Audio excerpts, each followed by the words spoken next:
우리의 인생 속에서 우리가 새 생명을 가진 자요, 하나님을 아는 자요, 하나님의 기뻐하시는 대로 인도함을 받는 자로서의 달라진 모습을 삶의 현장에서 증언하는 것이 제자된 책임이며 삶과 사명의 현장인 것을 우리가 확인했습니다.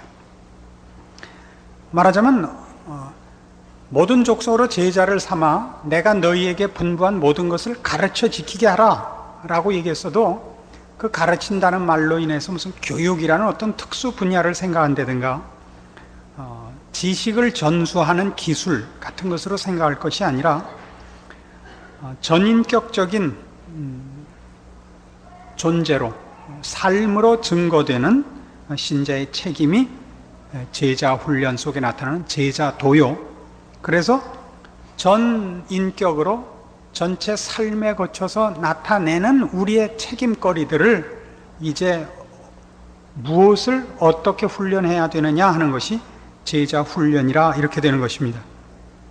처음부터 얘기해온 바와 같이 특별한 기능을 극대화하는 싸움이 아닙니다. 어떤 특별한 기능을 극대화하는 싸움이 아니고 인격과 영혼의 변화가 가져온 새 사람 된 우리의 당연한 그 변화를 증언해야 되는 것입니다. 그래서 제가 자꾸 이런 식으로 얘기를 하니까 예를 들면 지금 제자 훈련을 하는 대부분의 교회들이 이런 특수 기능을 위한 특수 훈련을 시키는 것을 제자 훈련으로 하고 있는 데가 많습니다. 그것도 제자 훈련 중에 한 부분일 것입니다. 그것이 전체로는 보아지지 않는데 자꾸 이렇게 전체적인 책임과 특수한 기능으로서가 아니라 전인적인 책임을 요구하는 이 문제에 대하여 여러분들이 혹 과연 그럴까라고 생각을 한다면 이런 틀림없는 답을 낼 수 있습니다. 서신서에 나타나는 모든 교회에 주어진 편지들을 보면 하나님의 자녀된 성도들에게 요구하는 신앙의 최고의 핵심거리들이 뭘로 언급되고 있느냐 하면 인내와 복종으로 되어 있는 것을 봅니다. 이제 우리가 살펴보겠지만, 그래서 참으라든가 견디라든가 믿음으로 승리하라든가 또는 서로 복종하고 서로 겸손하라는 이야기들이 반복적으로 가장 많이 언급되는 이유는 그것이 어떤 특별한 일에 관한 싸움이 아니고 처해진 하나님이 나를 부른 모습과 나를 갖다 세운 환경에 순응하고 거기에서 우리의 믿음을 지켜내는 싸움인 것을 이미 내포하고 있다고 봐서 무관합니다. 골로새서 1장으로 가보십시다.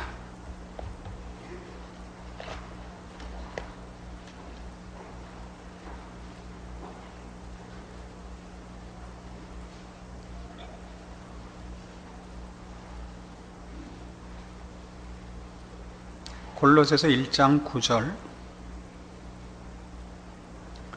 이로써 우리도 듣던 날부터 너희를 위하여 기도하기를 그치지 아니하고 구하노니 너희로 하여금 모든 신령한 지혜와 총명에 하나님의 뜻을 아는 것으로 채우게 하시고 주께 합당히 행하여 범사에 기쁘시게 하고 모든 선한 일에 열매를 맺게 하시며 하나님을 아는 것에 자라게 하시고 그 영광의 힘을 쫓아 모든 능력으로 능하게 하시며 기쁨으로 모든 견딤과 오래 참음에 이르게 하시고 우리로 하여금 빛 가운데서 성도의 기업의 부분을 얻게 합당하게 하신 아버지께 감사하게 하시기를 원하노라.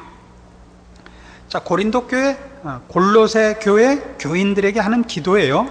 골로새 교회 교인들을 위한 기도인데 전부 뭐냐 하면 9절에 있는 바와 같이 신령한 지혜와 총명에 하나님의 뜻을 아는 것으로 채우고 주께 합당히 행하여 범사에 기쁘시게 하고, 그래서 하나님을 아는 것에서 자라게 하고 그 영광의 힘을 쫓아 모든 능력으로 능하게 하여 어디로 가나 보세요. 그래가지고 기쁨으로 모든 견딤과 오래 참음으로 가고 있다고요. 이게 참 이상하지 않아요? 지금 우리가 크게 오해하고 있는 것 중에 대표적인 게 뭐냐면 믿음이 충만하고 분명하면 거칠 것이 없다고 생각을 해요. 이게 그 대표적인 두 단체가 있는데, 이단이냐고 물으면 그런 거 아직 이단이라고까지는 제가 말을 못 하겠는데 거의 비슷해요. 그게 베레아하고 레마예요. 베레아나 레마나 둘 다 뭐냐 하면, 온전한 믿음을 가지면 실패나 부족함이 없다는 거예요. 한쪽은 병으로 갔고 한쪽은 믿음으로 갔는데, 둘 다 결국 근본적인 사상은 그거예요. 무슨 말인지 아시겠죠? 내가 온전한 믿음을 갖고 있으면 병이 침투하지 못한다고 하는 거나, 내가 온전한 믿음을 가지고 있으면 실패할 것이 없다고 얘기하는 것이나, 둘 다 말하자면 신앙에 관한 근본적인 오해에서 비롯된 것인데, 그게 뭐냐면, 우리의 모든 실패는 주께서 내 안에 온전히 나타나도록 내가 주를 모시지 못한 믿음의 연약함 때문이라 그래요. 말로는 맞아 보이죠. 그러면 뭐가 틀리냐면, 주님이 온전히 내 안에 오셔서 뭘 하려고 그러는데요? 십자가를 지게 하시려고 그러는 거거든요. 아무든지 나를 따라오려든 자기를 부인하고 자기 십자가를 지고 해요. 그리스도의 남은 고난을 내 육체에 채우노라 해요. 온전한 믿음으로 주를 온전히 모셔서 주께서 내 안에서 온전히 힘을 발하시면 뭘 하실 것이냐? 그럼 십자가를 지시는 일의 연장이라고요. 그러나 우리는 온전한 믿음을 갖고 있으면 실패와 실수가 없는 일이 결과될 거라고 자꾸 기대를 하는 데서부터 이 큰 오해가 있습니다. 그래서 여러분 현실 생활 속에서도 신앙적으로 어떤 오해를 한다고요? 여러분 인생살이가 고달파지면 다 믿음이 나빠서 고달퍼진다고 생각을 한다고요. 그렇지 않아요. 여기 있는 바와 같이 신령한 지혜와 총명의 하나님의 뜻을 아는 것으로 채우고, 주께 합당히 행하여 범사에 기쁘시게 하고, 선한 일에 열매를 맺게 하시며 하나님을 아는 것에 자라게 하시고, 그 영광의 힘을 쫓아 모든 능력으로 능하게 하셔서, 그렇게 되기를 원해요, 골로새 교인들이. 그래서 뭘 하라고요? 뭘 하라고요? 기쁨으로 모든 견딤과 오래 참음에 이르라고요. 오래 참고 견뎌야 된다는 건 뭐예요?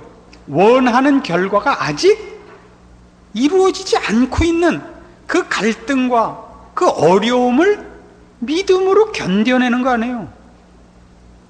그렇지 않습니까? 그래서 신앙이 좋다는 게 우리들에게 굉장히 오해되고 있습니다.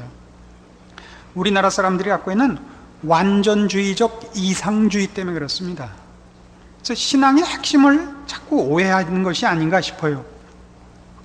그래서 실제적으로 우리가 예수 그리스도의 증인으로, 하나님의 자녀로 이 땅을 살아갈 때 우리에게 부탁한 일이 뭐냐 그러면, 우리가 믿음을 가지고 이 세상을 훌쩍 뛰어넘어서 하나님의 사람으로 영웅적인 삶을 사는 것이 아니라 주어진 삶 속에서의 수동적인, 어떤 의미에서는 어떻게 보면 소극적인 전투라는 것을 잊지 않으셔야 돼요. 여러분 보고 이렇게 침체되고 이렇게 수무라는, 도망을 가는 식의 소극성을 얘기하는 것이 아니라, 주를 위하여 내가 무엇을 해야지가 아니라 오히려 주께서 나에게 무엇을 요구하시는가라는 듣는 입장에서라는 의미에서 소극적입니다. 고린도전서 15장 가봅시다.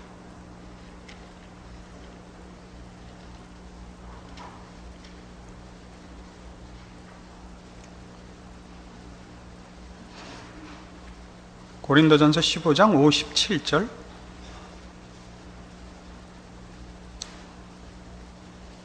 우리 주 예수 그리스도로 말미암아 우리에게 이김을 주시는 하나님께 감사하노니, 그러므로 내 사랑하는 형제들아 견고하며 흔들리지 말며 항상 주의 일에 더욱 힘쓰는 자들이 되라. 이는 너희 수고가 주 안에서 헛되지 않은 줄을 알미니라. 이건 참 기가 막힌 말씀입니다. 참 왜 기가 막히냐면, 이게 지금 뭐에 관한 얘기냐면 51절부터 시작되는, 보라 내가 너희에게 비밀을 말하노니 우리가 다 잠잘 것이 아니요 마지막 나팔의 순식간에 호련히 다 변화하리라 하는 부활에 관한 말씀 속에 나오는 것인데, 그것이 어떤 의미에서 쓰여진 거냐면, 우리가 죽지 않는다라는 약속을 갖고 있으나 실제로 죽습니다. 우리가 이 세상에서 사별하는 일이 있다고요.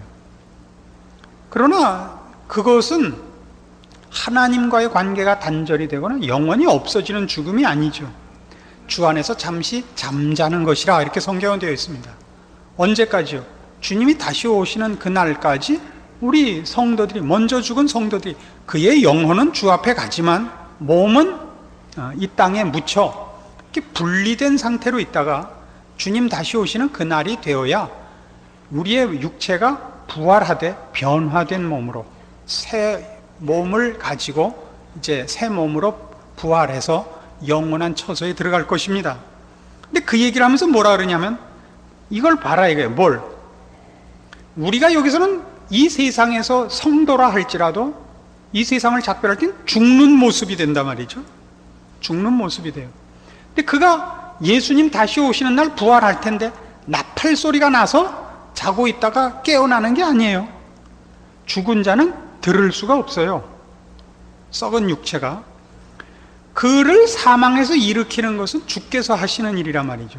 그래서 지금 57절, 우리 주 예수 그리스도로 말미암아 우리에게 이김을 주시는 하나님이 우리에게 이김을 주는 거예요. 우리가 사망을 이기는 것이 아니라, 우리가 혼자 부활하는 것이 아니라 하나님께서 그리스도 예수 안에서 우리를 부활시키고 변화시킬 것이에요. 그걸 가지고 58절에 뭐라 하냐면, 그러므로 내 사랑하는 형제들아 견고하며 흔들리지 말며 항상 주의 일에 더욱 힘쓰는 자들이 되라. 이는 너희 수고가 주 안에서 헛되지 않은 줄을 알미니라가 나오는 거예요. 앞에 있는 논리와 연결해서 보면 이건 무슨 말이 되냐면, 우리가 한 모든 믿음의 행위들이, 믿음의 어떤 일들이 그것 자체로 볼 때 끝까지 실패와 헛된 것으로 보일 수가 있다고요. 마치 우리 성도들이 이 땅에서 신앙생활 잘했는데도 죽을 때는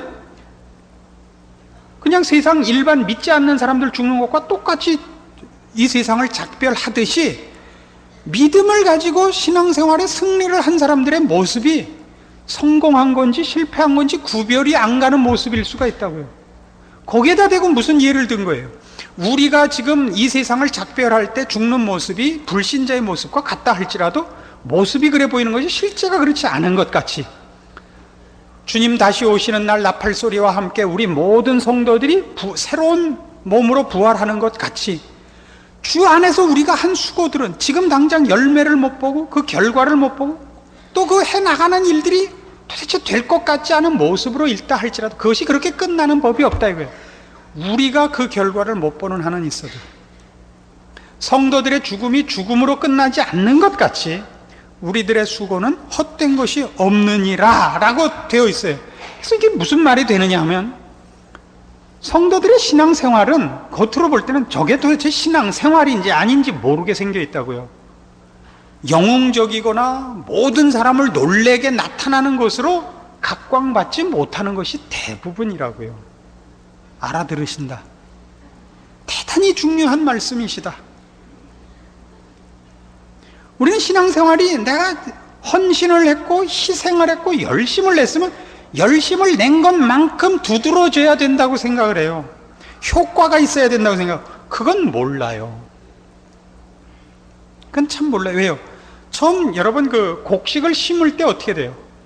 지금 당장 먹을 수 있는 쌀이든 보리든 먹을 수 있는 걸 심는 거는, 심을 땐 버리는 것 같다고요.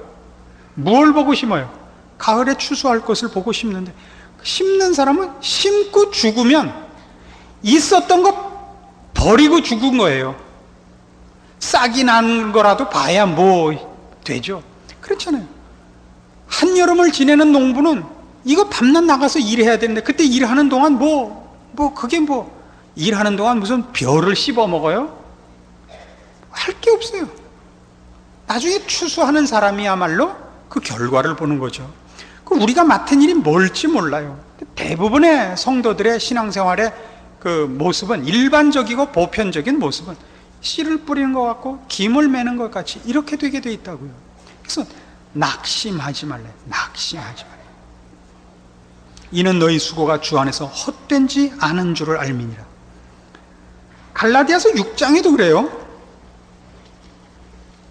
성경에 이런 표현이 훨씬 많은데 그저 외우는 거는 꼭 자기 좋아하는 것만 외운다 그랬죠. 갈라디아서 6장 6절,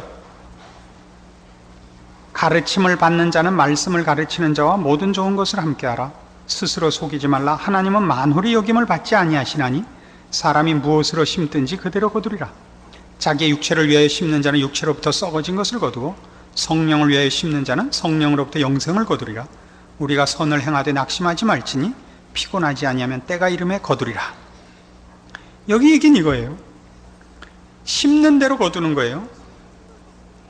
그러니까 육체의 것을 거두고 싶으면 육체로 심어야 돼요. 여러분의 자녀가 공부를 잘하게 하고 싶으면 자녀를 위해서 기도하면 공부 잘하지 않아요? 기도는 공부 잘하는데 아무 도움이 안 돼요.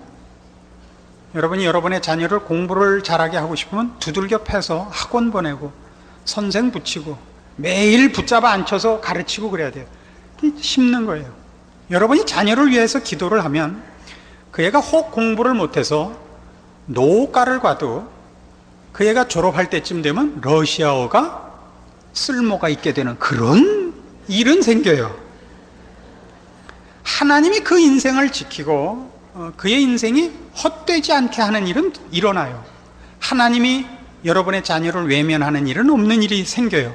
그러나 기도를 했더니 수석으로 합격했다, 이건 아니에요. 그건 기도해서가 아니고 그냥 공부 잘해서 수석한 거예요. 제가 예전에 그랬잖아요. 고스톱 칠 때와 포카할 때는 기도하지 마라. 그건 아무 상관이 없는 거예요, 기도하고는. 근데 우리는 바로 뭘 하느냐면 신령한 것을 심으면 육체의 것은 보너스로 줘야 된다고 생각을 한다고요. 그렇지 않습니다. 이 신령한 것을 심으면 육체의 것도 보너스로 줘야 된다는 생각 때문에 내가 신실하고 잘했을 때 보상이 없는 걸 못 감당을 하는 것입니다. 그러나 성경은 얘기하기를 9절에 있는 바와 같이 선을 행하되 낙심하지 말라 해요. 낙심하지 말라. 왜 낙심해요? 표가 안 나요. 표가 안 나요. 이거 좀 잊지 말아주세요. 표가 안 나요. 때가 이름에 거둘 거예요. 근데 거두는 일을 맡은 사람은 누굴지 몰라요. 자기가 심고 자기가 그걸 거두는 일, 간단한 일이 있는 방면에 내가 심고 거두는 건 딴 사람이 거두는 분업화된 게 너무 많아요. 그러니까 표를 좀 내지 마세요, 이걸. 그래서 10절 뭐라고 됐냐면 그러므로 우리는 기회 있는 대로 모든 이에게 착한 일을 하되 더욱 믿음의 가정들에게 할지니라. 이 6절에 왜 가르침을 받는 자는 말씀을 가르치는 자와 모든 좋은 것을 함께 하라로 시작해서 믿음의 가정들에게 왜 착한 일을 하라고 되어 있냐면 이 선한 일, 거룩한 일, 신령한 일을 하는 자들이, 그걸 심는 자들이 이 고단하기 때문에 서로 위로할 필요가 있는 겁니다. 서로 위로할 필요가 있어요. 아시겠죠? 서로 위로하세요.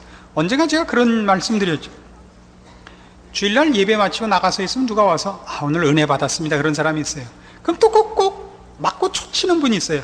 그러지만 목사님 교만해지셔, 그러는 사람이 있어요. 근데 저는 부탁이 와서 좀 그렇게 얘기해 주셨으면 좋겠어요. 왜냐하면 사람마다 그 낙관적인 사람과 비관적인 사람이 있어요. 그 기질이. 저는 비관적인 사람이에요, 의외로. 그래서 하고 나면 늘 이렇게 주눅이 들어있어요. 이러고 있으니까 와서 잘했습니다 그래야 조금 위안이 되지, 저 같은 사람에게 에이 그것도 설교라고 해 이러면 그냥 그 다음 주에 안 나올지 몰라요. 그러니까 우리는 자꾸만 누가 뭐 잘하면 잘했다 그러는 말에 인색하지요. 이거 할 줄 알아야 돼요.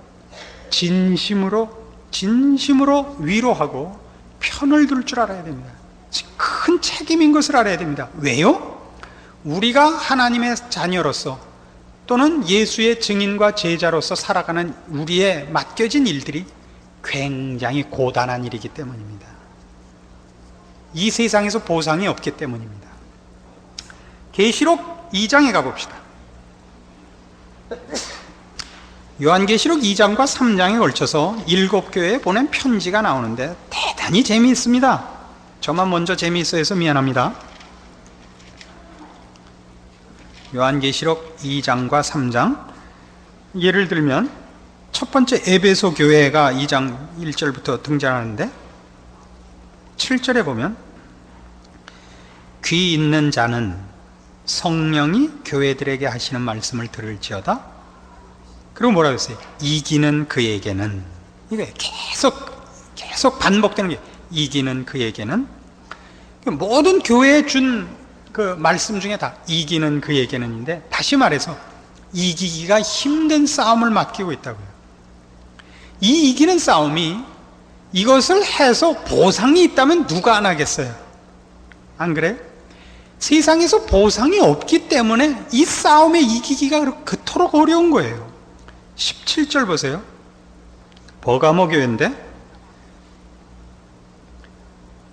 11절에도 있어요. 서문화 교회 보낸 말씀도 끝에 11절에 보면 이기는 자는 둘째 사망의 해를 받지 아니하리라. 17절 이기는 그에게는 내가 감추었던 만나를 주고 흰돌을 줄 터이라. 그렇죠?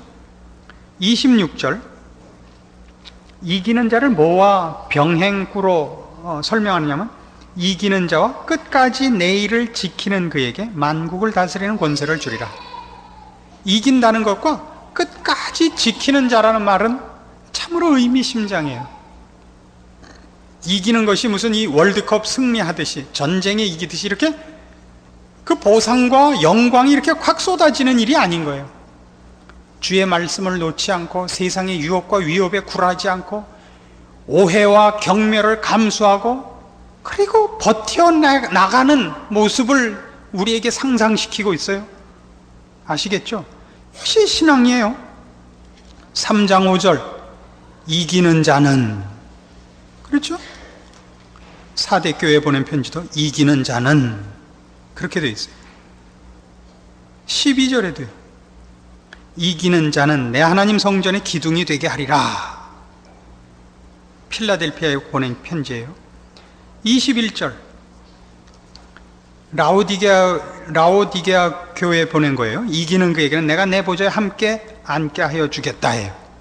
그래서 다 이기는 자, 이기는 자, 이기는 자라고 호칭을 하고 있는데, 아까 2장 26절에서 본 바와 같이 이 이기는 자는 끝까지 내 일을 지키는 자인 겁니다. 그래서 제자 훈련이란 결국 우리의 믿는 바와 그 믿음의 내용인 생명과 거룩에 관한, 보존에 관한 싸움입니다.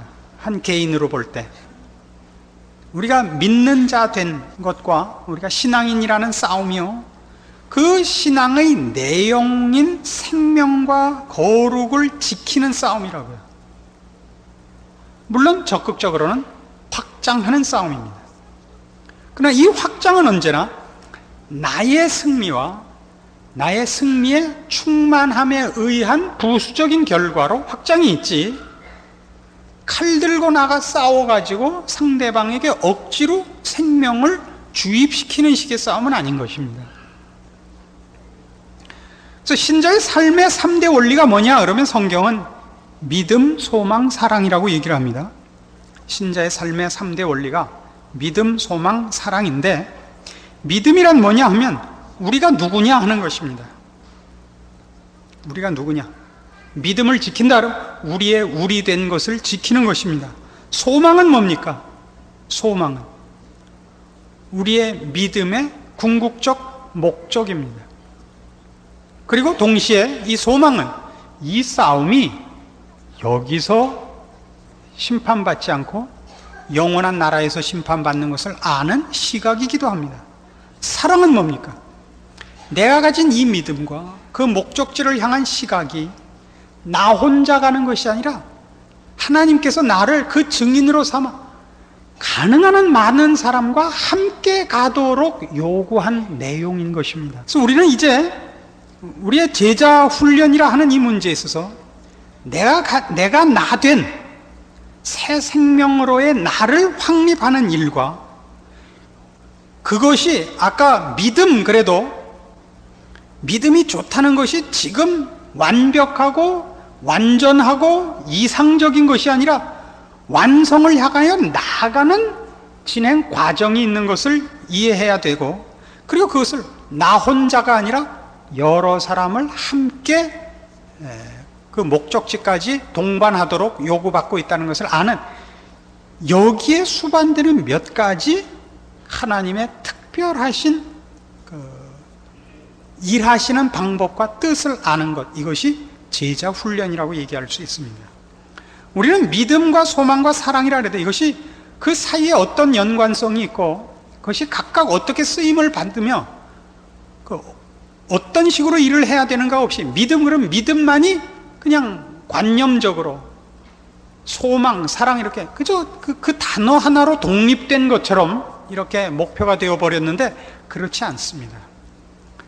내가 누구인가를 증명하는 일, 그리고 그것이 어떻게 시간 속에서 진행돼야 되며 그 과정이 어떻게 필요하며 그리고 그 속에서 어떻게 우리가 많은 사람과 이 길을 동행해야 되는가를 아는 것, 이것이 제자 훈련의 사실은 가장 중요한 핵심되는 내용이 되는 것입니다. 조금 다른 식으로 얘기를 하자면 우리 믿음의 본질적 내용은 생명과 진리라고 말씀드린 바가 있습니다. 그러니까 믿음이 좋다는 것은 이 진리와 생명에 관한 부요함입니다. 이 생명과 진리에 대하여 부요한 것입니다.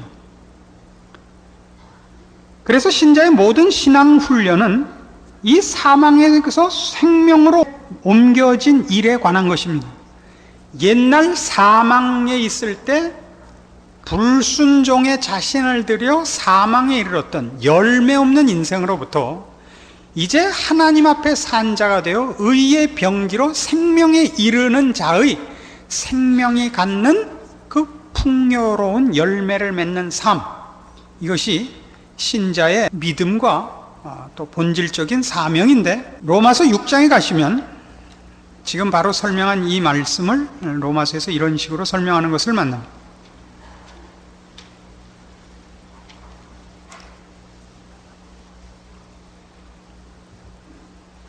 6장 19절, 너희 육신이 연약함으로 내가 사람의 예대로 말하노니 전에 너희가 너희 지체를 부정과 불법에 들여 불법에 이른 것 같이 이제는 너희 지체를 의에게 종으로 들여 거룩함에 이르라.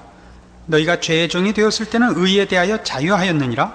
너희가 그때 무슨 열매를 얻었느냐? 이제는 너희가 그 일을 부끄러워하나니 이는 그 마지막이 사망임이니라. 그러나 이제는 너희가 죄에게서 해방되고 하나님께 종이 되어 거룩함에 이르는 열매를 얻었으니 이 마지막은 영생이라. 죄의 싹은 사망이요 하나님의 은사는 그리스도 예수 우리 주 안에 있는 영생이니라. 그래서 여기 23절에 나오는 죄의 싹은 사망이요 라는 얘기는 결국 죄를 짓는 것은 그 열매가 없어요. 죄는 열매가 아니라 죄를 진 것에 대한 대가는 사망뿐입니다. 그러나 이제 예수 그리스도 안에서 거듭난 우리가 갖는 이 새 생명의 결과는 그 생명이 갖는 마땅한 열매가 있다고 성경이 가르칩니다. 그래서 제자 훈련이 뭐냐 그러면 이 죄를 버려 사망에 이르는 이 불의의 병기로서의 나를 어떻게 뽑아내요? 하나님의 자녀로 의의 병기로 부름받은 새 생명의 가치를 드러내는 싸움을 할 것이냐는 것입니다. 이것이 왜 훈련이 필요하냐 하면 이건 우리의 생각과 판단만으로 되는 것이 아니기 때문입니다. 우리가 우리를 죄에게 들여 죄의 종으로 불의의 병기로 우리를 들여서 살았던 일들은 우리 몸에 너무 배어 있는 것입니다.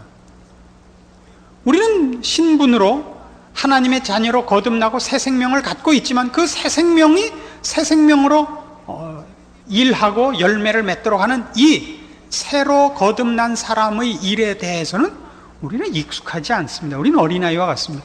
연습해야 됩니다. 연습해야 됩니다. 그래서 로마서 12장에 가서 이제 드디어 본격적으로 제자 훈련의 내용을 우리가 살펴볼 수 있게 되는데, 어떻게 하라고 되어 있는가 봅시다. 로마서 12장 1절, 그러므로 형제들아 내가 하나님의 모든 자비하심으로 너희를 권하노니 너희 몸을 하나님이 기뻐하시는 거룩한 산제사로 드리라. 이는 너희의 드릴 영적 예배니라. 너희는 이 세대를 본받지 말고 오직 마음을 새롭게 함으로 변화를 받아 하나님의 선하시고 기뻐하시고 온전하신 뜻이 무엇인지 분별하도록 하라. 2절에 나오는 이 모든 것들은 1절에 나오는 우리 몸으로 드리는 거룩한 산제사를 위한 필수 조건이 되는 것입니다. 그러니까 아는 것, 그것이 중요하지만 그 아는 것은 무엇 때문에 중요하냐면 그렇게 살기 위해서입니다. 그렇게 행하기 위해서입니다. 여기 이 로마서 12장 1, 2절 말씀의 중요함은 우리가 하나님의 자녀 된 것이 변화된 새 생명으로의 증언으로 하나님 앞에 드려져야 되고, 그렇게 할 때 우리가 예수 그리스도 증인으로의 우리의 책임을 다한다고 성경이 가르친다는 사실입니다. 우린 자꾸 어떤 생각을 하느냐 하면, 어떤 특수한 기능과 능력을 가지고 하나님 앞에 어떤 특별한 일로 영광을 돌리고 싶고 나의 신자된 책임을 감당하고 싶어 한다는 사실입니다. 성경은 그렇게 얘기하지 않고 우리 몸으로 해요. 우리 몸으로. 여기서 몸으로라는 것은 이 몸뚱아리를 가르치는 겁니다. 그래서 우리의 전 삶의 모습들, 우리가 하는 행동거지의 모든 것, 일거수일투족, 표정, 이 모든 것이 바로 하나님 앞에 바쳐지는 것이요, 그걸 통해서 하나님의 사람으로서의 우리의 일을 수행해 나가야 된다는 것을 암시하고 있습니다. 그렇죠? 그래서 이제 우리가 살펴보려고 하는 모든 제자 훈련들은 그런 차원에서 성경이 가르치는 것들이고, 실제로 성경은 이제부터 우리가 따지려는 이런 일들에 대하여 훨씬 많은 장들을 할애하고 있고 그 중요성을 강조하고 있습니다. 특별한 일을 강조하고 있지 않습니다. 잊지 마십시오. 로마서 12장 1절에 너희 몸을 하나님이 기뻐하시는 거룩한 산제사로 드리라, 이는 너희의 드릴 영적 예배니라예요. 이게 영적인 예배예요. 몸으로 드리는 것이. 그래서 그러기 위해서 2절에 너희는 이 세대를 본받지 말고 오직 마음을 새롭게 함으로 변화를 받아 하나님의 선하시고 기뻐하시고 온전하신 뜻이 무엇인지 분별하도록 하라, 이렇게 나옵니다. 그래 가지고 그 말하자면 하나님의 기뻐하시는 뜻이 무엇이냐, 그래서 우리가 어떻게 변화돼야 되느냐 그럴 때 3절 이하에 나오는 내용들을 보시면 이게 굉장히 구체적이고 현실적이라는 것을 봅니다. 내게 주신 은혜로 말미암아 너희 중 각 사람에게 말하노니 마땅히 생각할 그 이상의 생각을 품지 말고 오직 하나님께서 각 사람에게 나눠주신 믿음의 분량대로 지혜롭게 생각하라, 이제 이렇게 시작합니다. 훈련은 이제 뒷부분에서 훨씬 더 이제 소상하게 하겠지만, 지금 확인시키려고 하는 것은 무엇이냐면, 우리가 생각하는 것 같은 제자 훈련이라 그러면 너무나 사소하고 너무나 평범한 것들을 요구하고 있다는 생각 때문에 우리가 많이 놀라게 되고, 실제로 성경이 그런 것들을 통해서 우리에게 예수님의 증인 노릇을 하라고 한다는 사실을 확인하고 싶기 때문인 것입니다. 그래서 맨 처음 생각할 것은 뭐냐 하면, 전체적으로 그렇습니다만 말과 생각이라고 할 수 있습니다. 말과 생각. 성도들을 향한 권면의 구체적인 내용들을 보면 전부 그 말과 생각에 관한 것들을 집중적으로 다루고 있는 걸 이제 보게 되는데, 그 가장 큰 이유는 뭐냐 하면 생각이 말을 결정하고 행동을 결정하기 때문에 그렇습니다. 말은 왜 등장하냐면, 말이 모든 것에 제일 먼저 우선하는 하나의 행동이기 때문일 겁니다.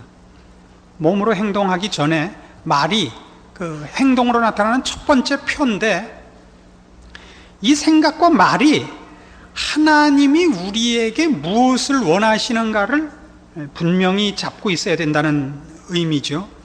그래서 처음에 해야 될 것은 생각 중에서 마땅히 생각할 그 이상의 생각을 품지 말라예요. 이게 하여튼 여기서부터 21절까지 있는 모든 내용 중에 전체의 그 분위기를 결정하는 가장 중요한 뜻입니다. 마땅히 생각할 그 이상의 생각을 품지 말 것. 그럼 마땅히 생각할 생각이란 게 뭘까요? 마땅한 생각은 뭡니까? 여러분들이 한 사람에 대해서 가지는 마땅한 생각은 뭡니까? 여러분 자신 이외의 모든 사람을 대해서 가지는 마땅한 생각은 뭡니까? 하나님께서 그를 사랑하시고 그를 통하여 영광 받으시기를 바라는 마음이어야 됩니다. 그게 마땅한 생각입니다. 근데 우리의 생각은 다 뭐냐 하면, 나와 내가 좋아하는 사람을 빼놓고는 재미있는 거리로밖에 생각을 안 합니다. 그러니까 가십이라는 게 생기죠. 실제로 그 사람이 그러냐, 그런 일이 있었느냐를 떠나서 재미거리가 되죠. 그래서 다른 사람에 대한 얘기를 하거나 어떤 일에 대한 얘기를 할 때 재미거리로는 얘기를 삼지 않는 것, 이것이 굉장히 중요한 훈련입니다. 굉장히 중요한 훈련이에요.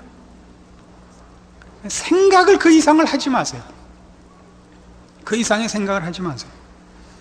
그래서 이제 우리가 이 생각에 관한 문제에서 실제적으로 이제 하나 언급하고 지나갈 건 이런 것들이에요. 우리가 누가 미우면 상상의 나래를 펴요.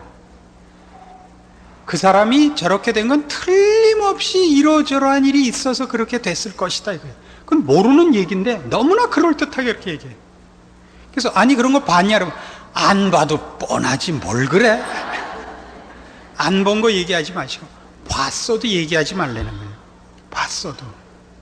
그러니까 누가 이렇대 누가 저렇대라는 얘기만큼 사람들에게 재미있는 건 없겠지만 그걸 안 하는 것이 바로 이 싸움에 있어서, 제자도에 있어서 훈련해야 되는 첫 번째인 것입니다. 마땅히 생각할 그 이상을 품지 마십시오.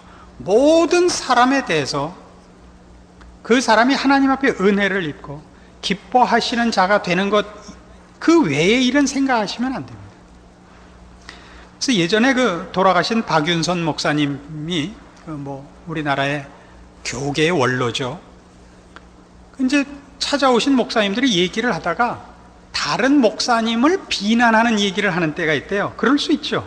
얘기하다 보면 아니 누구는 좀 이상하다 그러면 큰 기침을 하신답니다. 하지 말라 이거죠.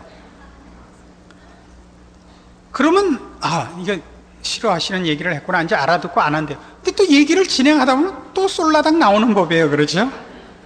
두 번째로는 돌아 앉으신대요.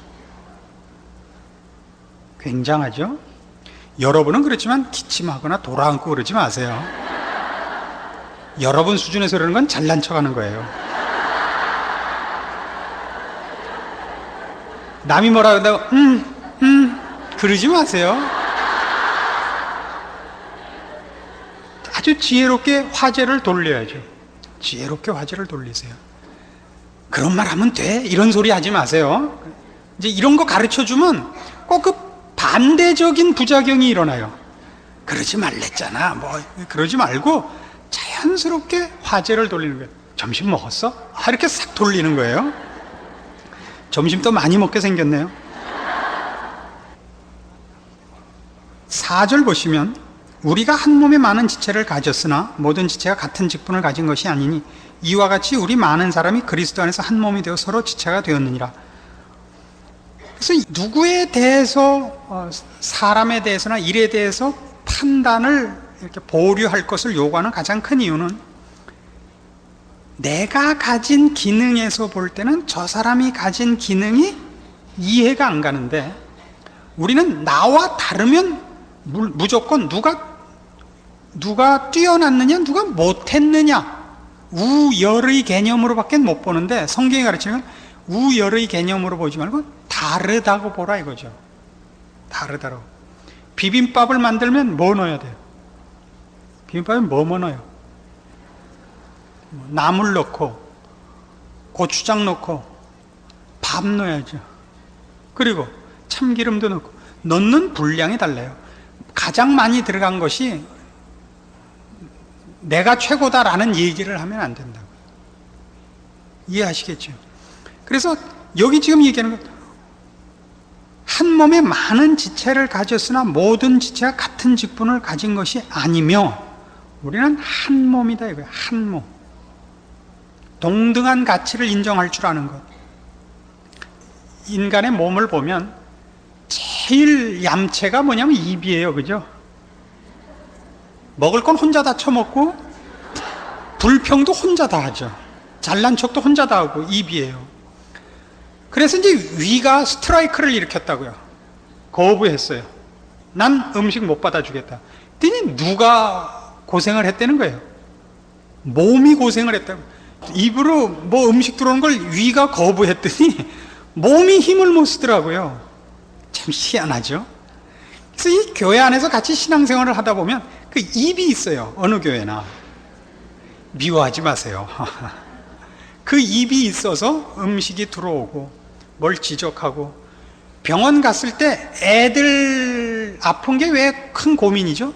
말을 해야지. 그냥 울기만 하니, 갓난 애들이 말이에요. 증상을 얘기해야 될 거 아니에요. 그래 뭐 어떻게 할 거 아니에요. 그래서 입이 있습니다.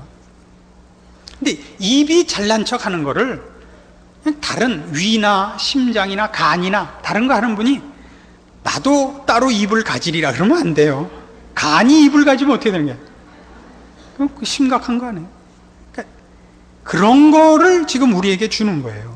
각자가 맡은 역할이 다르고, 또 고린도 전서에서 얘기하는 식으로 하면 12장에 나타난 바와 같이 사람이 덜 중한 것을 더 귀하게 여기고 중한 것은 덜 귀하게 여기죠.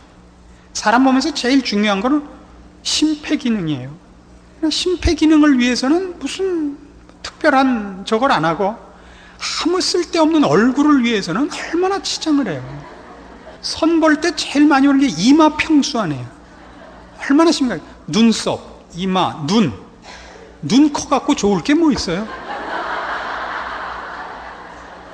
눈은요 작아야 돼요. 그래야 반짝반짝해요. 눈 크면 그거 빠질까봐 난 걱정이 돼요.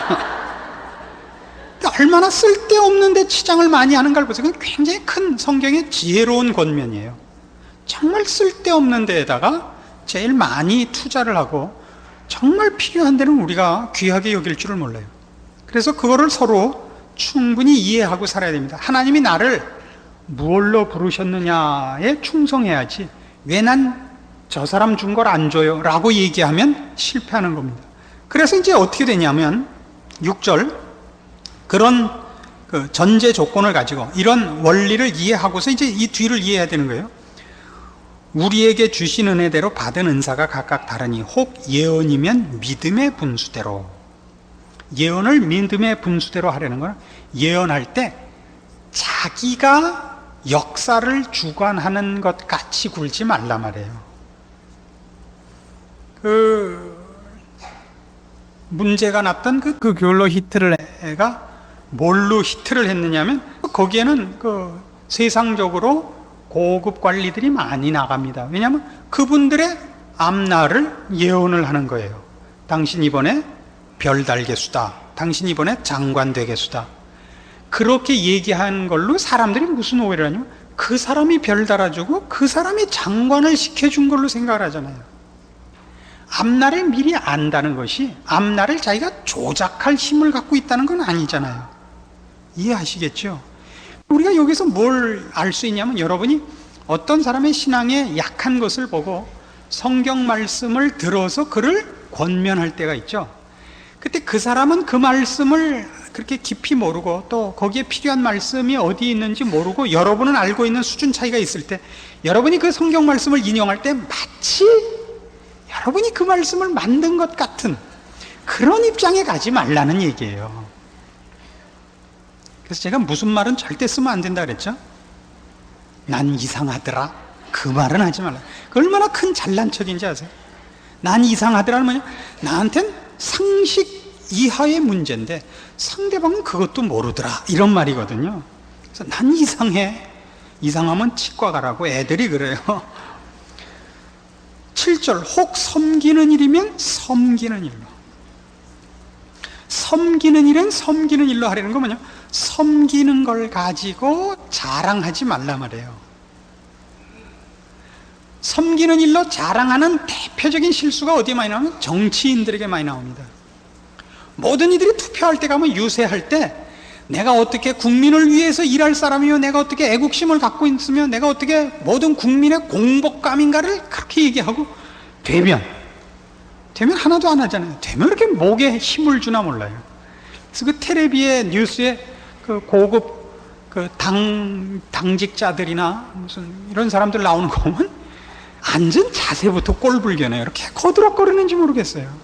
가랭이는 쩍 벌리고 앉았는지 난 이해가 안 가요. 이런 말 하지 않기로 했죠. 그런데도 이상해요 나는. 가르치면 가르치는 일로요. 이게 이제 왜 재밌느냐면 섬기는 자는 뭘로 보상을 받고 싶은지 아세요? 섬기면 그의 희생 정신으로 고귀한 인격으로 보상을 받고 싶고, 가르치면 뭘로 보상을 받고 싶으냐? 내가 가르친 열매로 보상을 받고 싶다고요. 그러지 말라고요. 효도한다는 건 참 어려운 일인데, 효도는 말이에요, 그 상이 뭔지 아세요? 효도의 상이 효심을 가진 것이 상이에요. 부모에 대하여 불편한 마음과 어떤 그 불만족을 갖고 있으면 그것 자체가 벌이에요. 안 그렇습니까? 효심을 가진 것이 이미 보상을 받은 거예요. 톨스토이가 쓴 글이 있지 않습니까? 어떤 사람이 태어나면서 하나님께서 너한테 뭘 주랴 그랬더니 모든 사람이 나를 사랑하는 복을 달라 그러죠. 그래서 최고의 지위와 최고의 용모와 최고의 재능을 갖고 태어납니다. 모든 사람이 그를 사랑합니다. 본인은 행복이 없습니다. 그래서 그렇게 불행합니다. 모든 사람이 그를 사랑하는데, 무슨 짓을 해도 사랑하는데, 그래서 나중에 너무 비통해가지고 하나님께 다시 요청합니다. 제발 나를 행복하게 해달라고. 그럼 네가 남을 사랑해야 된다. 그걸 달라 이겁니다. 그 대신 너는 남에게 사랑받지 못한다. 좋다 이거예요. 그리고 이제 뒤집어졌어요. 자기는 누구나 사랑하게 되고 모든 사람은 누구나 이 사람을 미워하는 처지로 전락을 해요. 그 사람은 행복하게 죽어갑니다. 이것이 우리가 다른 것입니다. 우리가 하는 모든 일이 헛된 것이 없는데, 특별히 우리가 하는 모든 일에 있어서 가장 큰 복이 뭐냐면 주님의 마음에 동참하는 것일 겁니다. 그건 나를 위하여 살지 않고 남을 위하여 사는 것인데, 그렇게 사는 것이 나에게 복이라는 걸 아는 자만이 할 수 있는 것입니다. 그게 섬기는 자는 섬기는 일로, 가르치는 자는 가르치는 일로입니다. 내가 하나님의 몸된 교회에서 혹은 하나님께 부름받은 모든 성도들 사이에서 내가 누구에게 가르칠 일이 있으며 내가 쓸모가 있다는 것으로 이미 보상을 받은 줄을 알아야 되는 것입니다. 내가 누구를 섬길 수 있다는 것으로 보상받은 줄 알아야 돼요. 그래서 교회에서 가장 큰 직분이 뭐냐 그러면 이 섬기는 봉사직이 가장 큰 직분인 것입니다. 남 앞에 서는 직분이 뛰어난 것이 아니고 더 많은 사람에게 봉사하는 직분이, 그것이 센 것입니다. 8절, 혹 권위하는 자면 권위하는 일로, 구제하는 자는 성실함으로, 이렇게 나오는데, 권위라는 것은 여기서 위로하고 권면하는 것을 말합니다. 위로하고 권면하는 것. 위로하고 권면하는 일에 있어서 여러분이 실패하지 않아야 되는 것은, 우리가 제일 많이 실패하는 게, 누가 나한테 실수를 했거나 누가 나한테 상담을 하러 오면 그걸 남한테 꼭 떠벌리죠. 아니 글쎄 나한테 와서 이런 말을 하지, 그래서 내가 무슨 소리야? 그래서 보냈어. 이거 하지 말라고요. 또 여러분이 하나님의 사람이 되고 새 생명을 얻은 자로서 배워야 하는 건 이런 것들이에요. 그 사람의 여린 마음, 깨우치지 못한 마음, 그래서 갈등하는 것을 안타까워하고 저는 그 사람 편이 돼. 얼마나 속상했을까. 이런 마음으로 그 사람을 저거 하고, 혹 이것이 남에게 알려져갖고 남들이 알고 그 사람을 얕보면 어떡할까 하는 마음으로 감쌀 마음을 가져야 되는데, 권위하는 자는 권위하는 일로, 누가 나한테 물어보러 온 걸로 참 고마워야 돼. 이렇게 물어봐 주셔서 참 감사합니다. 오늘 저녁은 제가 살게요. 저녁 살 일 또 많아지네. 구제하는 자는 성실함으로. 왜 구제하는 자는 성실함으로 해야죠? 이상하게도 말이죠, 구제 받는 자들은 그거 받으러 오지도 않아요. 남의 도움을 받는 자들은 거의 대부분이 이제 성실하고 근면한데도 도움을 받아야 하는 처지에 빠지는 수가 있습니다. 그걸 얘기하는 것이 아니라 여기서는 천성적으로 나태하고 게을러서 그 어렵게 사는 사람이 있습니다. 그건 어느 시대나 어느 나라에나 있는 일입니다. 근데 그 사람들을 구제해야 되는데, 이 구제 받는 사람은 지들이 구제 받는 데까지도 안 와요. 줄도 안 서요. 그래서 구제하는 사람은 내가 베푸는 것 때문에 까다롭게 굴면 안 된다는 얘기입니다. 내가 베풀고 저쪽이 베풀음을 받지만 베푸는 자가 마치 빚을 갚는 것 같이 굴어야 되는 것입니다. 왜 그래야 된다고요? 예수님이 마치 우리에게 빚진 것 같이 찾아오신 거예요. 예수님이 우리가 원치 않았는데, 우린 우리에게 뭐가 필요한지도 모르는데 주님이 오셔서 우리를 위하여 사시고, 우리를 위하여 죽으시고, 우리를 위하여 고난 당하시는 거예요. 그걸 기억하셔야 돼요. 그래서 남을 구제한다는 일은 얼마나 어려운 일인지 모릅니다. 그래서 구제하다 보면 어떤 문제가 생기느냐면, 구제할 만한 자를 구제하자, 이런 문제가 생겨요. 도와줘서 빛이 나는데, 도와줘서 효과가 있는데, 성과가 있는데, 아니에요. 누굴 도와야 되냐면 급한 사람 도와줘야 돼요. 굶는 사람,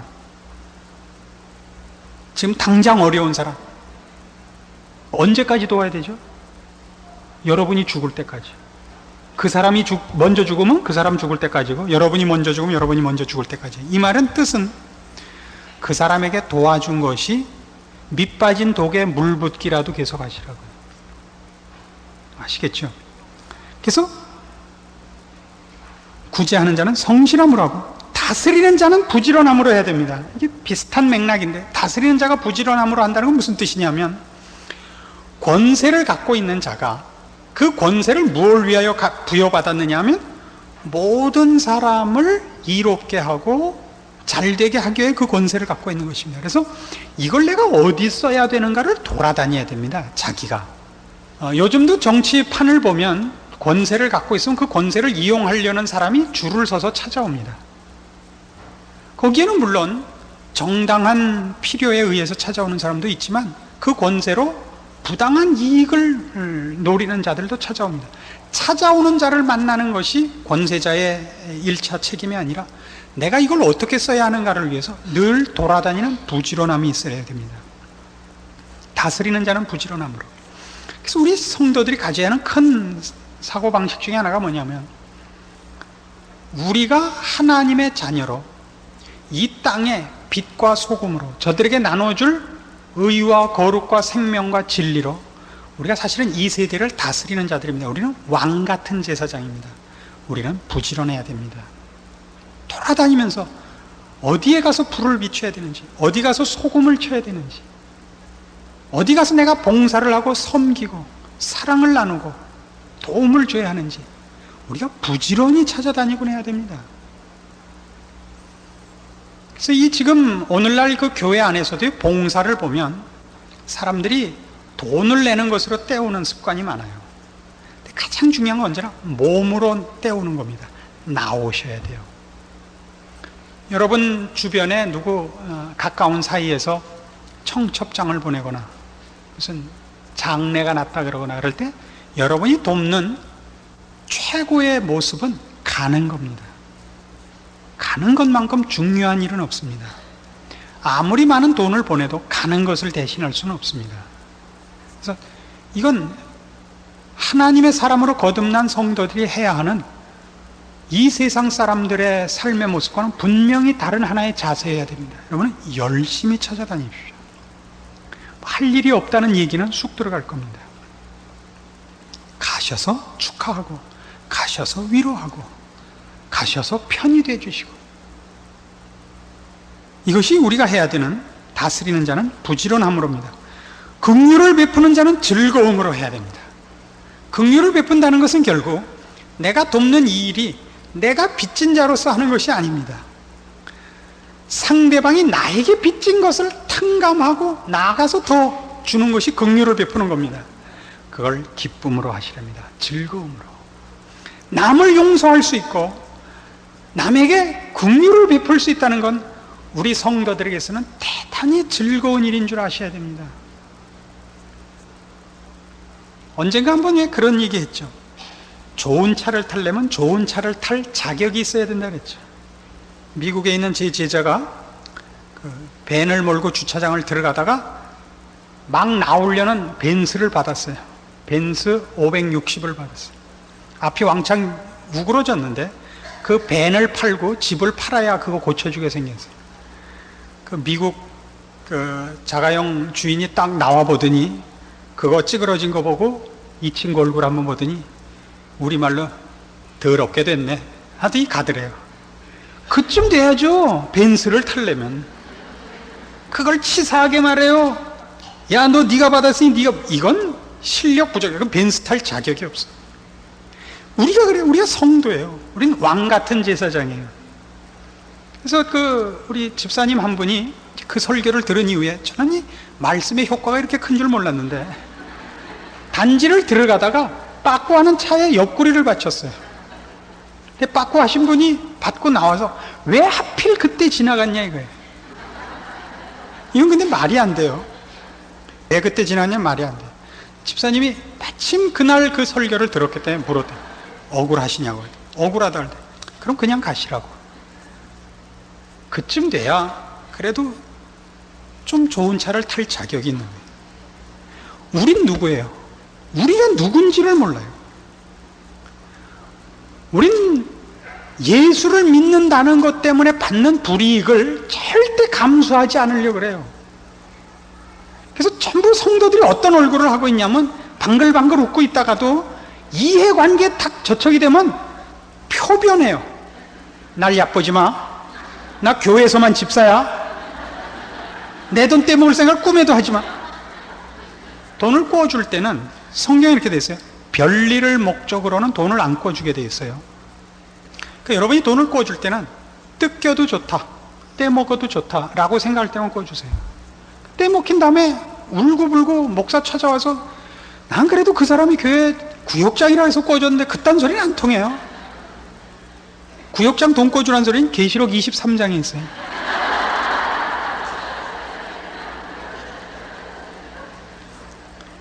그래서 이렇게 함으로써 이것이 다 뭐가 되느냐?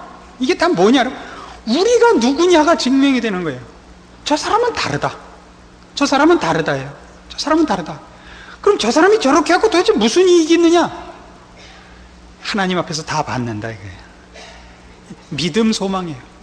그걸로 결국 뭐가 이루어지느냐면, 나에게 그 은혜를 입고 나의 모습으로 영향을 받은 그 사람들이 내가 가는 길에 찾아오게 된다고요. 그래서 이게 제자예요. 이게 증인이고. 근데 이 일은 참 어려워요. 성경이 하라고 하는 이 일들은 우리가 제일 하기 싫은 거예요. 안 그래요? 그래서 이건 연습해야 돼요. 여러분 마음에 이런 마음이 들기를 바라면 안 돼요. 이런 마음 안 생겨요. 연습하셔야 돼요. 9절, 사랑엔 거짓이 없나니 악을 미워하고 선에 속하라. 이 앞에 거 할 때 그것이 사랑에 관한 문제인 줄 알아야 됩니다. 위선으로 할 수 없습니다. 그렇게 함으로써 여러분이 어떤 보상을 기대하면 안 됩니다. 저 사람은 참 멋있어, 이런 인간적인 어떤 대접을 받기 위해서 이러려는 건 아닙니다. 저 사람은 달라, 저 사람은 왜 다르지? 이렇게 되어서 여러분이 믿고 있는 하나님이 증거되기 위해서고, 여러분이 다른 생명을 갖고 있는 것을 증거하기 위해서, 저 사람은 종자가 달라, 이렇게 평가받으려는 건 아닙니다. 왜요? 사랑의 문제이기 때문입니다. 사랑엔 거짓이 없습니다. 형제를 사랑하여 서로 우애하고 존경하기를 서로 먼저 하며 부지런하여 게으르지 말고 열심을 품고 주를 섬기라. 이 앞에 있는 일들을, 그러니까 우리가 누군가와 우리가 어디를 목표로 하고 누구 앞에서 보상받을까 하는 그 우리의 당연한 분별로서 이 일을 할 것입니다. 그러나 한 걸음 더 나아가 그것을 기쁨으로 하십시오. 사랑으로 하십시오. 그건 우리의 자랑입니다. 주께서 이 땅에 오시고 기쁨으로 십자가를 지신 것 같이, 그것이 우리의 기쁨이어야 되는 것은 그것을 하나님께서 기뻐하시기 때문입니다. 하나님이 기뻐하시는 것이 나의 기쁨이어야 되고, 하나님이 좋아하시는 것이 나의 소원이어야 됩니다. 그것이 우리의 훈련이고 우리의 원칙입니다. 이거 외에는 신앙인이 신앙인 된 증거를 다른 데서 찾을 수가 없습니다. 사랑이 우리를 이렇게 강권하는 겁니다. 그리고 아까도 예를 든 것 같이 사랑을 하는 자는 행복합니다. 거기엔 다른 보상이 필요 없습니다. 부지런하여 게으르지 말고 열심을 품고 주를 섬기십시오. 소망 중에 즐거워하며 환난 중에 참으며 기도에 항상 힘쓰며 성도들의 쓸 것을 공급하며 손대접하기를 힘쓰라. 이런 모든 것들은 다 사랑이 갖는 특징인 것입니다. 사랑의 특징은 뭐냐면 주는 즐거움입니다. 주는 즐거움, 나누는 기쁨, 남의 유익을 구하는 것, 이것이 사랑입니다. 이것을 연습하셔야 되는데, 처음엔 이걸 다 알고 실천이 안 되니까 여러분이 열심히 연습을 하십시오. 해보십시오. 해보십시오. 우리 말라기에서 11조를 내봐라 하는 하나님의 크신 요청을 보는데, 그건 11조에 관한 얘기가 아니라 하나님을 믿고 의지하는 삶 전반에 관한 얘기를 상징적으로 얘기한 것입니다. 여러분의 인생이 정말 복 받는가 안 받는가, 행복한가 안 행복한가 해보십시오. 말씀을 따라서 살아보십시오. 여러분은 무엇으로도 얻지 못했던 행복과 보람을 누리실 것입니다. 그래서 너희를 핍박하는 자를 축복하라. 축복하고 저주하지 말라. 즐거워하는 자들로 함께 즐거워하고 우는 자들로 함께 울라. 자, 이게 굉장히 재밌어요. 핍박하는 자를 축복하라예요. 성도들에겐 저주권이 없습니다. 아시겠죠? 우리는 그리스도의 사랑을 전하기 위하여 지금 부름받고 있고, 구원을 전파하라고 부름받고 있습니다. 우리가 심판을 얘기하는 것은 구원을 촉구하기 위한 것이지 심판을 행사하기 위해서 심판권을 얘기하지 않습니다. 그렇죠?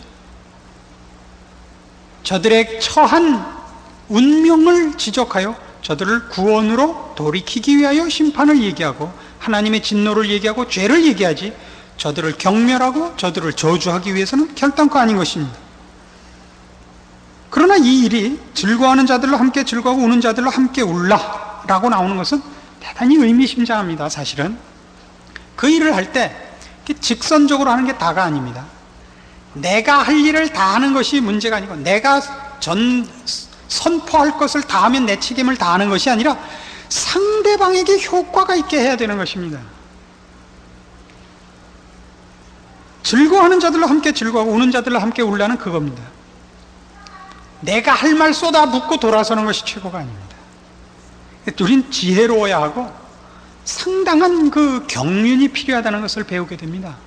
한 사람을 돌이키며 한 사람에게 권면을 하는 것이 얼마나 힘든 일이요, 많은 지혜를 요구하는지를 알아야 될 것입니다. 서로 마음을 같이 하면 높은 데 마음을 두지 말고 도리어 낮은 데 처하며 스스로 지혜 있는 채 말라. 남에게 우리가 베풀고 남에게 우리가 주는 입장에 있다는 것 때문에 우리가 그 사람보다 우월하다는 생각을 가지면 안 됩니다. 하나님이 나를 통하여 일하실 뿐입니다. 원님 태운 당나귀 아시죠? 사람들이 당나귀 보고 절하는 거 아닙니다. 아무에게도 악으로 악을 갚지 말고 모든 사람 앞에서 선한 일을 도모하라. 왜 이것이 등장할까요? 갑자기 여러분이 이 모든 선한 일과 희생하는 일과 주는 일과 사랑하는 일과 저들의 유익을 위하여 일하는데도 돌아오는 것은 악으로 보상받을 수 있기 때문입니다. 그때 여러분은 그걸 악으로 갚지 말라는 겁니다. 여러분이 하나님의 일꾼으로 더 많은 믿음과 더 신령함과 더 큰 능력으로 나가면 여리고성이 무너지듯이 홍해가 갈라지듯이 모든 것이 그냥 만사형통할 거라고 생각하는 건 천만의 말씀입니다. 우리가 잘하면 잘할수록 더 많은, 더 두터운 벽에 부딪힐 것입니다. 그것이 성경이 가르치는 것입니다. 내가 한 모든 것이 힘기워지는 작업이고 그 열매는 뒤늦게 엉뚱한 데서 나타날지 모릅니다. 그리고 당장은 그 씨를 뿌리는 것을 방해하러 오는 적군뿐입니다. 우리는 놀랍니다. 내가 뭘 잘못했나?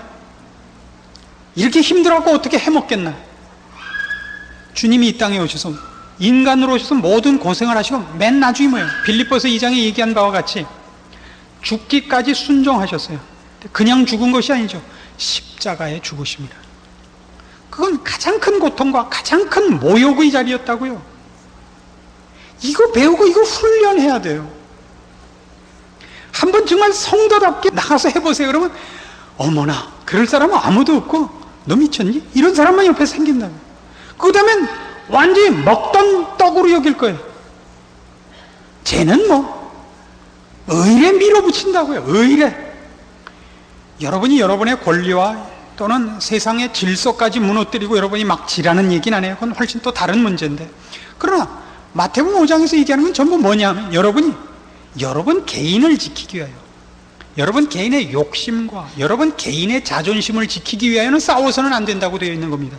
오른편 뺨을 때리면 왼편 뺨을 대고, 속옷을 달래면 겉옷을 줘야 되는 겁니다. 우리는 우리의 자존심을 지키기 위하여는 싸우지 않습니다. 법 질서는 지켜야 되죠. 그러니까 가다가 접촉사고 나면요, 소매 걷어붙이고 아니 이러지 말고 다 떠들게도 경찰서로 갑시다 그래서요, 그 사람하고 싸우지 말고 순경을 부르세요. 순경을 부르세요. 지금 이만저만하게 됐는데 제가 어느 만큼 책임을 져야 됩니까? 그렇게 하세요. 왜 그 사람하고 싸워요? 아, 이거 참 일이 난처하게 됐습니다, 그러셔야죠. 저는 잘 납득이 안 가는데요, 그러셔야죠. 그걸 교묘하게 하지 마세요.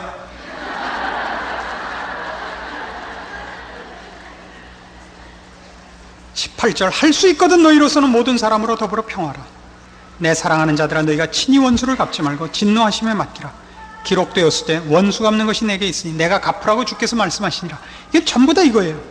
우리가 지금 갖고 있는 사명은 심판권이 아니에요. 지금은 전도권이에요.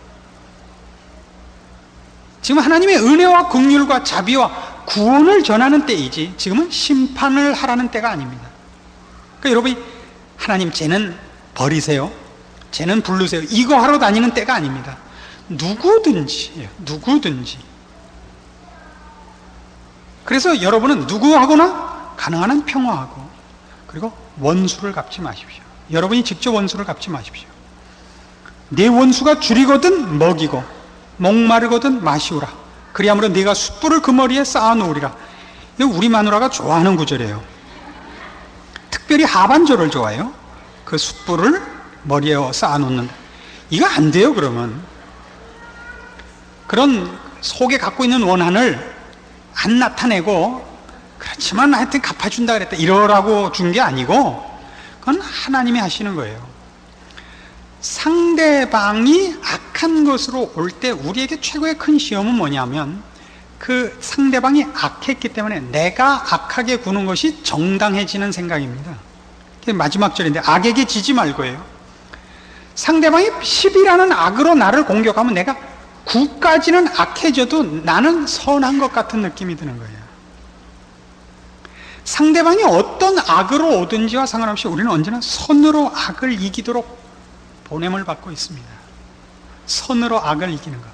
그래서 이 싸움은 어떤 종교화된 형태가 아닙니다. 이건 가장 사소한 문제에서 일어나는 겁니다. 신우이 올케 사이에서, 동서 사이에서, 아시겠어요? 재산권 싸움 같고, 뭐 어머니를 누가 며칠 모셨네 말았네, 이 싸움이에요. 교회 와서 뭐 기도 잘하면 그게 다가 아니에요. 사소한 데서 하세요. 사소한 이웃 앞에서 해요. 혈육 앞에서. 악에게 지지 마십시오. 상대방이 나를 너무나 여러 번 손해를 보게 한 거예요. 그래서 내가 한 번쯤 그러는 거는 괜찮다는 없어요. 얼마까지 알았어요? 70번씩 7번이라 돼. 70번씩 7번은 77이 49, 490번이 아니에요. 무한정입니다. 우리는 그 싸움은 안 하도록 되어 있습니다. 그래서 우리는 이렇게 얘기할 수 있습니다. 지금 우리가 살펴본 이런 모습들을 볼 때 성경이 우리에게 요구하는 것, 예를 들면 너희 몸으로 거룩한 산제사로 드리라 라든가 하나님의 뜻을 분별하라 라는 것이 우리에게 무엇을 위하여 요구되고 있느냐 할 때, 내 전 존재가 매일 일어나는 사소한 사건들에 대해 어떻게 반응하느냐에 필수적으로 필요한 원리가 되는 것을 보는 겁니다. 어떤 큰 일을 위한, 특별한 일을 위한 특수한 기능의 싸움이 아니라는 것을 분명히 봅니다. 그렇죠? 그리고 이 싸움을 하면 어떤 문제가 생기느냐 하면, 지금 우리가 살펴본 바와 같이 성공과 실패 중에 어느 게 많을 것 같습니까? 당연히 실패가 많습니다. 왜요? 어린아이로부터 장성해 나가는 싸움인 것이니까. 이걸 알아야 됩니다. 여러분은 실패할 때마다 어떻게 해야 되죠? 다시 해야 됩니다. 내가 믿음이 적기 때문에 실패하는 것이 아니라, 믿음은 가졌으나 그 믿음이 아직 힘을 발휘할 줄 모르고 그 믿음이 지혜가 없고 그 믿음이 경험이 없기 때문에 실패하는 적이 있다는 것도 아셔야 됩니다. 순수한 믿음이면 다 된다고 생각하지 마십시오. 그렇게 간단한 문제가 아닙니다. 왜요? 그 믿음이 내 머릿속에 있지 않고 내 몸에 익숙해야 됩니다. 그래서 그것이 제자 훈련이라는 것입니다. 우리는 이 훈련을 해야 됩니다. 서로 연습해야 됩니다. 영어 단어를 외우듯이 연습을 해야 됩니다. 운동 연습을 하듯이 해야 됩니다. 강만수라는 그 유명한 배구 선수가 그랬어요. 하루 연습을 안 하면 자기가 안 돼요. 그렇게 훌륭한 선수인데도 최고의 실력자인데 연습을 하루 안 하면 자기가 안 돼요. 이틀을 안 하면 감독이 알아본대요. 저놈 연습 안 했구나. 사흘을 안 하면 관중이 안 돼요.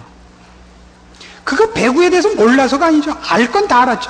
연습이 안 되면, 연습이 부족하면 몸에서 척척 배어나오질 않는 거예요. 제자 훈련이라 그럴 때 우리는 자칫 잘못하면 기고만장한 신앙이라고 생각하기 쉽습니다. 남보다 더 높고 더 큰 소원과 주를 향한 열심을 가지고, 그래서 주께서 거기에 능력을 부어주시사 여태껏 아무도 못했던 모세 같고 엘리야 같은 어떤 일을 해내는 그런 특별한 훈련을 하는 것 아닙니다. 오히려 성경에 나타난 모든 인물들은 그 사람들이 위인이기 때문이 아니라 그 사람의 생애에 우리에게 교훈할 가치가 많기 때문에 등장시키는 겁니다. 모세든지 엘리야든지. 그 사람이 남다른 사람이라서가 아닙니다. 성경이 우리에게 요구하는 것은 모든 성도가 다 주를 담는 것입니다. 주의 성품에 참여하는 것입니다. 그 거룩과 영광에 서는 것입니다. 그래서 우리는 그 훈련을 사소한 데서 해야 됩니다. 모든 우리의 삶의 형편 속에서, 그때의 환경과 조건 속에서 우리는 바로 이 싸움을 해나가서 나를 바꿔야 됩니다. 큰 일을 한 업적으로 훈장을 다는 것이 아니라, 내 밖에 어떤 업적을 쌓는 것이 아니라 내가 달라지는 싸움을 하는 겁니다. 내 생각과 내 습관과 내 본질이 달라지는 연습, 훈련 될 때까지 말입니다. 이것이 제자 훈련입니다. 우리는 다음번에 구체적으로 그 싸움에 관한 내용들을 더욱더 살펴보게 될 것입니다. 기도합시다. 하나님 아버지, 은혜를 감사합니다. 우리를 사랑하신 것과 우리를 통하여 영광 받으시기를 기뻐하심에 감사드립니다. 그러므로 우리가 우리의 삶을 주의 이름으로 산다는 것을 기억하고 우리로 지혜롭게 하시고 주의 뜻에 순종하게 하사 우리의 인생으로 복되게 하옵소서. 우리 하나님이 우리를 통하여 받으시는 영광을 기억하고 우리 기쁨으로, 사랑으로 우리가 만나는 모든 사람 앞에, 사건 앞에 신자로 설 수 있게 하시옵소서. 예수님의 이름으로 기도합니다. 아멘.